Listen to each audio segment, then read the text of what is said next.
I don't like getting up to take, so I'm just gonna ride here in the couch later high on life.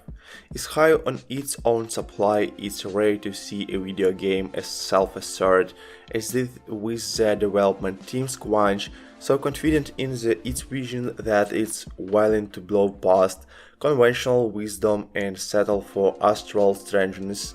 The dedications to the beat is palpable throughout weather is from the artists who have brightened a vibrant universe that could charitably be described as Blade Runner by way of Jim Henson, the design team who have taken a shot at building a Metroid Prime style shooter on a far smaller budget than Nintendo would ever assign to such a creative endeavor, or the eclectic comedian staff in the writer's room who could care little about anything besides filling every conceivable second of silence with sound subversive alien worlds.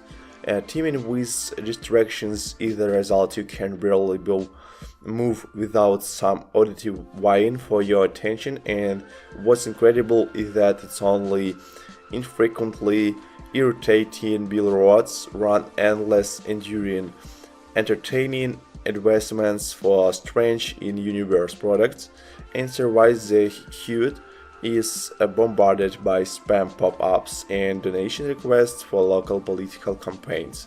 Even as you neck deep in combat TV says broadcast fully scripted game shows and forgettable future films, I suspect that the 82 minutes I decided to spend watching 1994's Tammy and the T-Rex starring a young Denise Richards and Paul Walker. It's time that I will never get back, where High on Life should collapse in on itself is its talking weapon, the knife that is honey for blood as a launcher fearing its children into combat. I could go on, but as you begin collecting bounties on the leaders of the G3 cartel, you gradually accrue an arsenal of big personalities, and boy are they eager to assist in combat.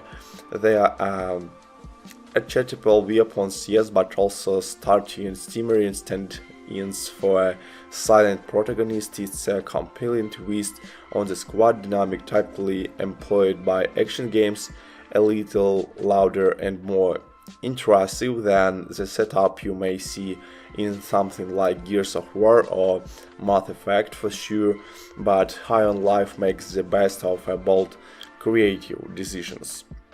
And some of the funniest jokes are often at contextual comments made as you stave and shoot your way through frantic firefights, desperately cycling between complaining weapons as you attempt to crowd control giant ants, element flying drones, and take down yellow suit cartel sucks as they warp into open-ended battlefields. High on Life never quite strays into the bullet hell territory, but a strength of the genre's DNA can be found here, and it makes for combat the prioritized directions or over precisions, and that's for the best. Is combat is one area that would benefit from future refinement, while each of the four primary guns has a clear utility. They have such esoteric feedback loops that it can be difficult to truly track their effectiveness once the screen starts glowing with enemies. This issue is particularly pronounced in the 8 boss battles, which underpin the adventure largely flat encounters, which have big ideas and routine executions. You will be making return trips to 3 sectors, each expanding in scope as you gain your equipment. Exploring these spaces is a true delight, with countless small jokes and hundreds of hidden chests strewn across the strange landscapes. These chests reward you with money, which you can be spending on upgrades for both your guns and suit, allowing you to future fine-tune your playstyle while investing time and exploration does socially reward you. With a totally wonderful comedy weekdays, I can't help but wish there were more to discover out there in the wild, more collectibles or even audio logs to build out the worlds and the creatures that inhabit them.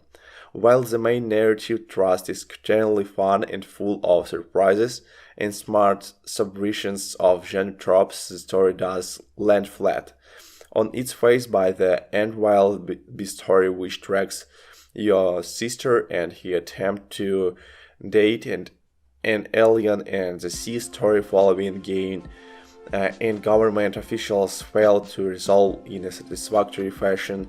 Then again, all things considered, it's surprising that High on Life works as well as it does. It's essentially loud, frequently unguided, incredibly funny, and of intergalactic trip that is absolutely worth taking. We give High on Life 3.5 stars out of 5.